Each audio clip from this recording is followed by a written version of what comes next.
নিজ নাগরিকদের অবিলম্বে ইসরায়েল ছাড়ার নির্দেশ যুক্তরাষ্ট্রের। ইরানের সাথে উত্তেজনার মধ্যেই ইসরায়েলে যুক্তরাষ্ট্র দূতাবাসের কর্মীদের মধ্যে যারা ইসরায়েল ত্যাগ করতে চান তাদের আজই দেশটি ত্যাগ করার নির্দেশ দিয়েছেন জেরুজালেমে নিযুক্ত মার্কিন রাষ্ট্রদূত মাইক হাকাবি। নিউ ইয়র্ক টাইমসের এক প্রতিবেদনে বলা হয়েছে, স্থানীয় সময় সকাল 10টা 24 মিনিটে মার্কিন মিশনের কর্মীদের কাছে পাঠানো এক ইমেলে রাষ্ট্রদূত মাইক হাকাবি লিখেছে, দূতাবাসের জরুরি নয় এমন কর্মীদের যুক্তরাষ্ট্রের যেখানেই হোক একটি সিট নিশ্চিত করে নিন।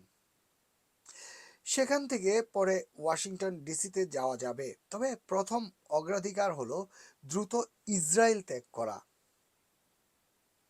হাকাবি আরও লিখেছেন, আতঙ্কিত হওয়ার কোনো কারণ নেই, তবে যারা যেতে চান তাদের জন্য দেরি না করে দ্রুত চলে যাওয়ার পরিকল্পনা করা গুরুত্বপূর্ণ।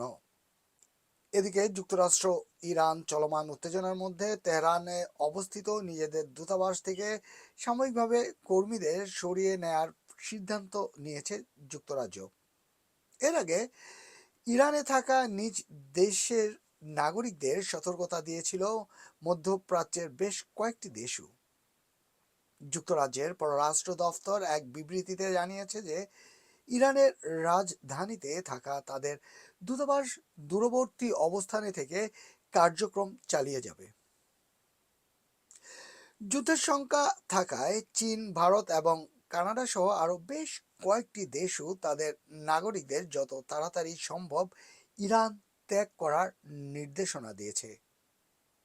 তার মানে বড় কোনো যুদ্ধ সংগঠিত হতে যাচ্ছে, এই বার্তাই তারা দিচ্ছে। সূত্র New York Times. Mohammad Masud Zaman, HB online, London.